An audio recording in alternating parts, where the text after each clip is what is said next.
వచ్చారు. నలుప ఎరుప ఎవ్వరికీ తెలీదు. ఆయన ఏం చెప్తారా అని అందరితో పాటు మీడియా కూడా ఎంతో ఉత్కంఠతతో ఎదురు చూస్తోంది.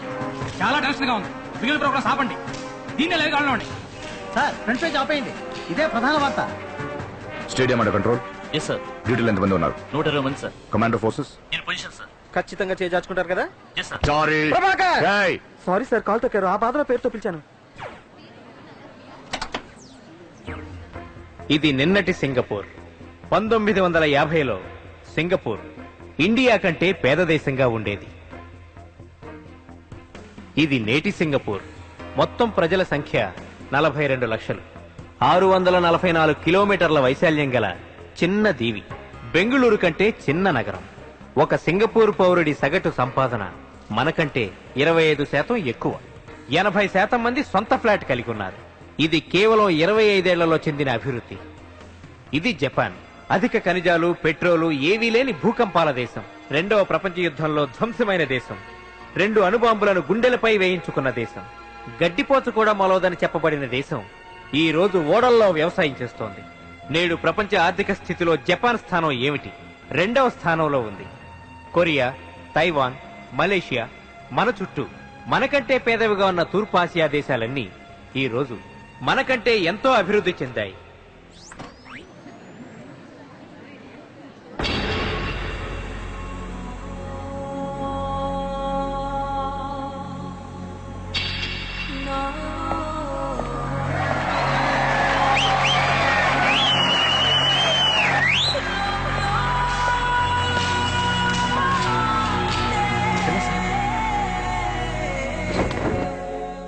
ఇప్పుడు మీరు చూసింది సినిమా మొదలెట్టే ముందు చూపించే న్యూస్ రీల్ కాదు, మన ఇండియా చేజార్చుకున్న అవకాశాల జాబితా.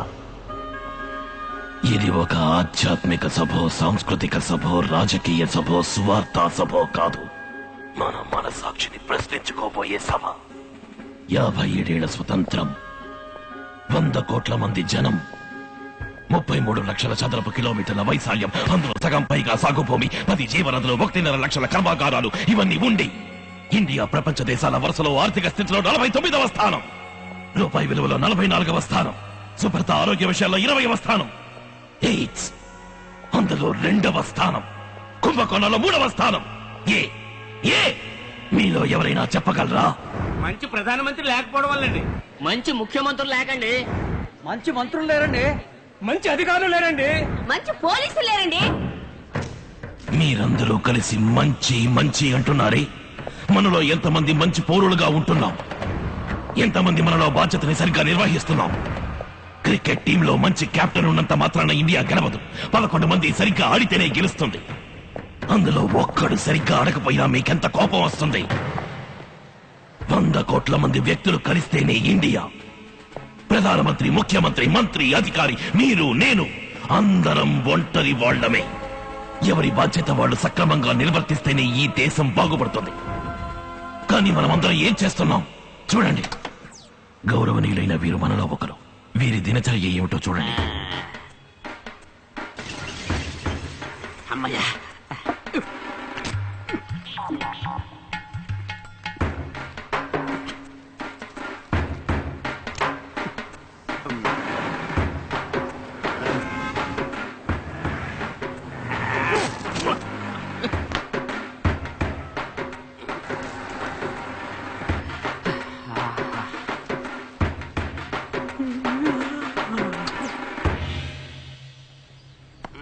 ఇక్కడేం చేస్తున్నారు? చూస్తే తెలవడల్లా రెస్ట్ తీసుకుంటా ఉన్నాను. ఏం చేసి రెస్ట్ తీసుకుంటున్నారు? రెస్ట్ తీసుకుని టైడే రెస్ట్ తీసుకుంటా ఉన్నాను. ఇంకే పనైనా చేస్తున్నారా? నా రేంజ్ తగ్గ పని దొరకలా. మరి ఆదాయం? అబ్బ కమ్మరి పని, అమ్మ కూలి పని, ఒక్కోసారి అంట్లు కూడా తోమతా ఉంటది. ఖర్చులకి డబ్బులు ఇస్తారా? బలవంతంగా లాక్కుంటాం. ఏం పనిస్తే చేస్తారు? ఇప్పుడు నేను డ్యూటీలోనే ఉండా. నన్ను మాట్లాడించి టైడ్ చేసేమనుకో మళ్ళీ మనం రెస్ట్ తీసుకోవాల్సి ఉంటది. ఇతన్నే చేద్దాం చెప్పండి. ఇలాంటి సోమరిపోతులు దేశంలో ఉండకూడదండి. కఠినంగా శిక్షించాలండి. గట్టిగా. అదే నేను చేసింది.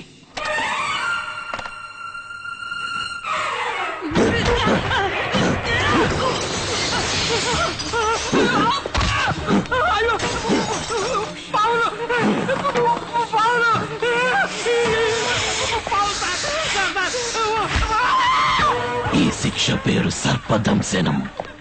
క్రమశిక్షణ లేకుండా, ఏ లక్ష్యము లేకుండా మృగాల్లా సంచరించే వాళ్ళకి నరకంలో విధించే శిక్ష.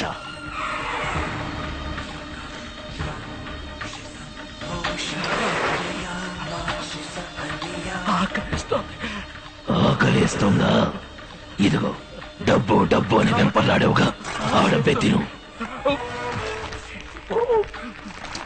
ఎంత సంపాదించినా వాడు 1 లక్ష కంటే ఎక్కువ తినలేకపోయాడు.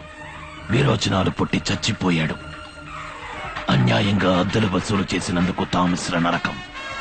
పరుల సొమ్మును ఆశించే వాళ్లకు విధించే శిక్ష. యాక్సిడెంట్లో దెబ్బలు తగిలినప్పుడు సహాయపడకుండా పోయిన వాడికి అంధకోపం. ఇచ్చిన డబ్బుకి మంచి భోజనం పెట్టని వాడికి కుంభీపాకం. నాణ్యత లేని వస్తువులు తయారు చేసిన వాడికి క్రిమి భోజనం. సాటివాడు దెబ్బలు తగిలి పడుంటే నిర్లక్ష్యం. మంచి భోజనం పెట్టడంలో నిర్లక్ష్యం. నాణ్యమైన వస్తువులు తయారు చేయడంలో నిర్లక్ష్యం.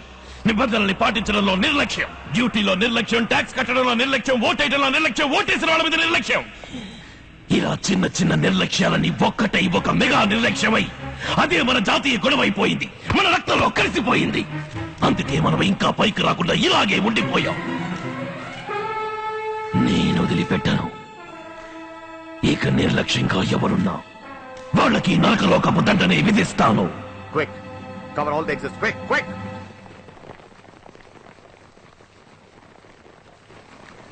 ఎక్స్క్యూజ్ మీ అపరిచితుడు గారు, ఎస్. ఇంత చిన్న తప్పులకి అంత పెద్ద శిక్ష?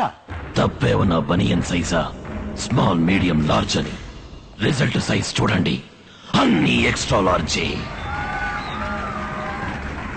అందుకని చంపుతారా? దీనికెవరు చంపుతారులే అన్న ధైర్యంతోనేగా ఇన్ని తప్పులు చేస్తున్నాం. అని మీరు చట్టాన్ని చేతిలో తీసుకుంటారా?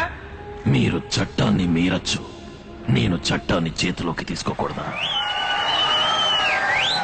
మరి కోర్టులు పోలీస్ స్టేషన్లు ఎందుకున్నట్టు? ఉన్నాయి.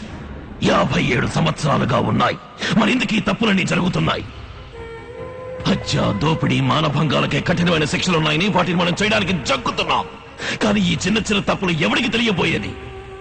తెలిసినా ఫైన్ కట్టి తప్పించుకోవచ్చు, దొరికినా లంచమిచ్చి వచ్చేయచ్చని ధైర్యంగా చేస్తున్నాం. నేను చెప్పింది విని తప్పు చేసేవాళ్ళు నొచ్చుకుంటారు. దేశం మీద శ్రద్ధ ఉన్న వాళ్ళు మెచ్చుకుంటారు. Sorry. Over. Any questions? Zoom. ఇప్పుడు మీరు చూసింది నాకు వచ్చిన మొదటి కంప్లైంట్కి ఇవ్వబడిన తొలి దండన. ఇంకో 24 గంటలు టైం ఇస్తున్నాను. చేసిన తప్పుల్ని సరిదిద్దుకోండి, లేదంటే నా వెబ్సైట్ లో ఉన్న నేరస్తులందరినీ లిస్ట్ వేసి మరీ చంపుతాను. Okay guys, come on, shoot చేయకండి. అతను నాకు కావాలి, ప్రాణాలతో కావాలి. బయటికి వెళ్ళే గేట్లన్నీ క్లోజ్ చేయండి.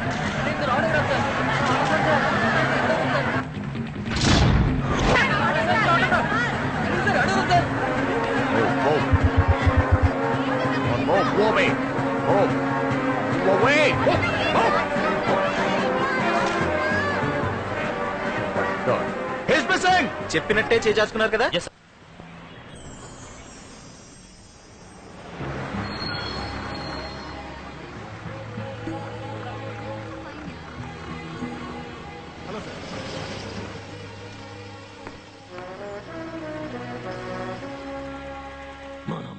Please the picture.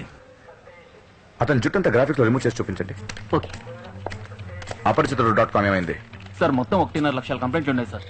ఎవరెవరికి ఏ పనిష్మెంటో ఎక్కడో ఎప్పుడు విధిస్తాడో కనిపెట్టి వాడిని మార్టిస్ పట్టుకోవడం కష్టం సార్. ఓ పని చేయండి. ఎలాగో ఈ కంప్లైంట్స్ ని ఓపెన్ చేసి చదవడానికి కంప్యూటర్ ఒక ఫోన్ కనెక్షన్ కావాలి కదా? అవును సార్. అప్పుడు అతను ఏ ఫోన్ లైన్ నుంచి దీన్ని ఓపెన్ చేసి చదువుతున్నాడో చూడండి. అమ్మో,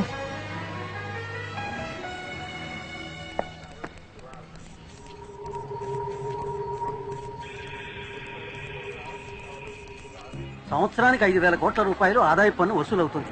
ఇవాళ ఒక్కరోజే 15,000 కోట్ల రూపాయలు కలెక్ట్ అయింది. ఇంతవరకు కట్టన వాళ్ళందరూ కట్టారు.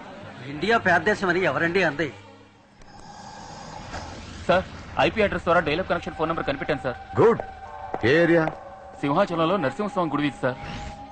ఇందులో ఇంకో తమాషా చూడండి సార్. జరిగిన 5 హత్యల గురించి కంప్లైంట్ ఇచ్చింది ఒకే వ్యక్తి సార్. అతని ఫోన్ నెంబరు ఇదే సార్. ఏమిటి కంప్లైంట్ ఇచ్చింది ఒకే నంబర్ నుంచి, కంప్లైంట్ ను ఓపెన్ చేసి చదివింది ఒకే నంబర్ నుంచా? What the-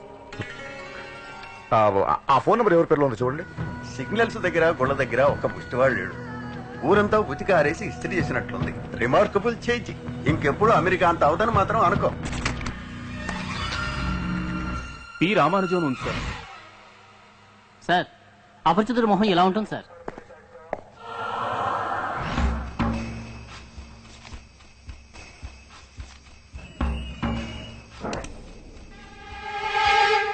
మీ సందేహం తీరిందా? హ్యాపీయేగా? రామ రామ రామ అంటూ రామని చెప్పి పాడుదాం, రామ రామ రామ అంటూ రామని చెప్పి పాడుదాం, రామని నోటికి రాకపోతే కృష్ణ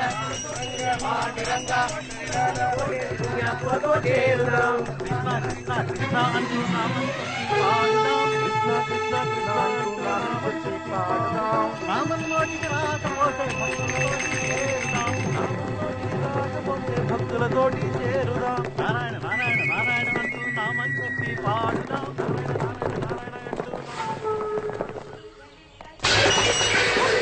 కమాన్, ఒక అంగుళం వదలకుండా ఇల్లంతా వెతకండి.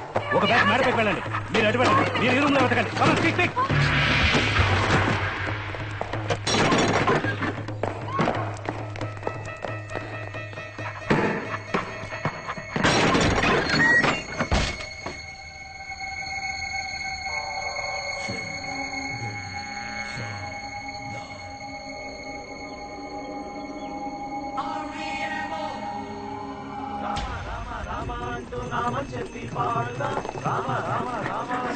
ఇదేంటి ఎంతమంది పోలీసులు?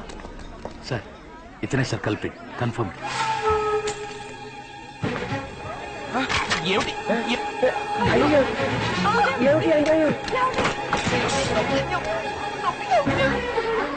ఎందుకు మా అబ్బాయి అరెస్ట్ చేస్తున్నారు? 5 హత్యలు చేశాడు క్రూరంగా.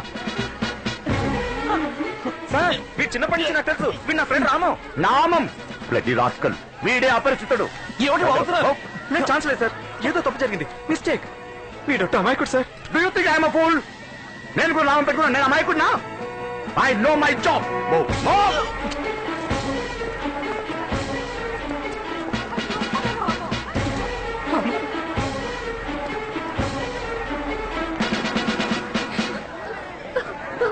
పేరేంటి? పి రామానుజం. మీ నాన్న పేరు? పార్థసారథి. ఇంతవరకు ఎంతమందిని చంపావు? నేనెవరిని చంపలేదు. రైల్వే క్యాటరింగ్ కాంట్రాక్టర్ చంపలా? చంపలా?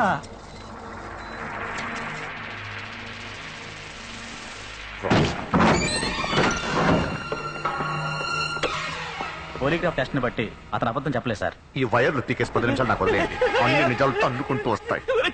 నన్ను కొట్టేలా ఉన్నారా? వారికి నా గురించి చెప్పరా? పరిస్థితి నీకు వ్యతిరేకంగా ఉంది. చారి ద్రోహి, నువ్వు కూడానా? చారీ, నువ్వు బయటకు పో. జాగ్రత్త సార్. పడరాని చోట పడితే ప్రాణం పోయినా పోవచ్చు. పొమ్మంటే నాకేం తెలియదు, నన్ను వదిలేయండి ప్లీజ్. ఎరా నరగదండన